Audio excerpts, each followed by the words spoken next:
டாஸ்மாக் மேலாண் இயக்குநர் விசாகனை அவருடைய வீட்டிலிருந்து விசாரணைக்கு அழைத்து சென்றிருக்கின்றனர் அமலாக்கத்துறையினர்.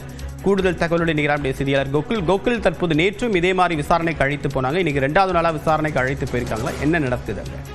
டாஸ்மாக் மேலாண் இயக்குநர் விசாகனுடைய இல்லத்துல 2வது நாளாக அமலாக்கத்துறை அதிகாரிகள் தொடர் சோதனையில் ஈடுபட்டு வரக்கூடிய நிலையில அவரை விசாரணைக்காக மீண்டும் அமலாக்கத்துறை அதிகாரிகள் அழைத்து சென்று கொண்டிருக்கிறார்கள். நேற்று ஏறக்குறைய 5 மணி நேரம் அமலாக்கத்துறை அலுவலகத்தில் வைத்து விசாகனிடம் விசாரணையானது மேற்கொள்ளப்பட்ட நிலையில மீண்டும் தற்பொழுது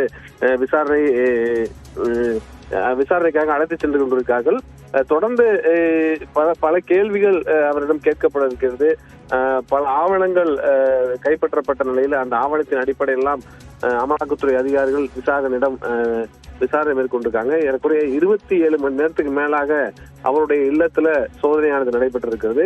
ஏற்கனவே அவருடைய அலுவலகத்துல டாஸ்மாக் மேலாண் இயக்குநருடைய அலுவலகத்துல சோதனை நடத்தப்பட்ட அடிப்படையில சுமார் பல ஆவணங்கள் கைப்பற்றப்பட்டு 1000 கோடி ரூபாய் வரை டாஸ்மாகில் முறைகேடு நடந்திருப்பதாக ஒரு தகவலை அமலாக்கத்துறை தெரிவித்திருந்த நிலையில அதனுடைய தொடர்ச்சியாக நேற்றைய தினம் அவருடைய இல்லத்துல சோதனையானது நடத்தப்பட்டது.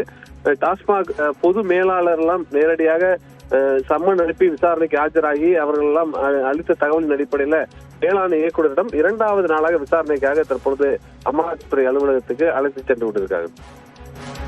வழக்கமாக ஐஏஎஸ் அதிகாரிகளிடம் விசாரணை அப்படின்றது கொஞ்சம் எளிதாகவே இருக்கும். சம்மன் கொடுத்து ப்ராப்பராக கூப்பிடுவாங்க. பட் இந்த முறை தொடர்ச்சியாக 22 மணி நேரம் அவர்கிட்ட விசாரணை மேற்கொள்வதற்கு, தொடர் சோதனை மேற்கொள்வதற்கு அடிப்படை முகாந்திரம் என்ன இருக்கு கோகுல்?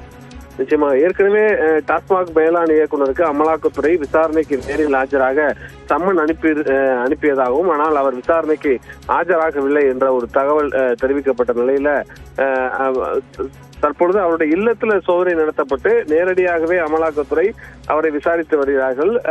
தொடர்ந்து மேலாண் இயக்குநருடைய மேற்பார்வையில் தான் டாஸ்மாகில் நடைபெறக்கூடிய பல்வேறு ஒப்பந்தங்கள்லாம் செய்யப்பட்டிருக்கும். அதாவது கான்ட்ராக்டுகள்லாம் நடந்திருக்கும். அந்த அடிப்படையில் ஒப்பந்தங்கள் குறித்து பல கேள்விகள் மேலாண் இயக்குநரிடம் கேட்கப்பட்டு வருவதாகவும் இவர் இருந்த காலகட்டம் இல்லாமல் இதற்கு முன்னர் நடந்த காலகட்டத்திலையும் பல முறைகேடுகள் இருப்பதாகவும், அதாவது ஏற்கனவே லஞ்ச ஒழிப்புத்துறை பதிவு செய்த வழக்கின் அடிப்படையில் தான் இந்த வழக்கை அமலாக்கத்துறை கையில் எடுத்தது. தொடர்ந்து இந்த காலகட்டத்தில் நடைபெற்ற அந்த வாகன ஒப்பந்தம், மதுபான கொள்முதல் உள்ளிட்ட பல்வேறு கேள்விகள் அவரிடம் கேட்கப்பட்டு வருவதாக தகவல் கிடைக்கப்பட்டிருக்கு.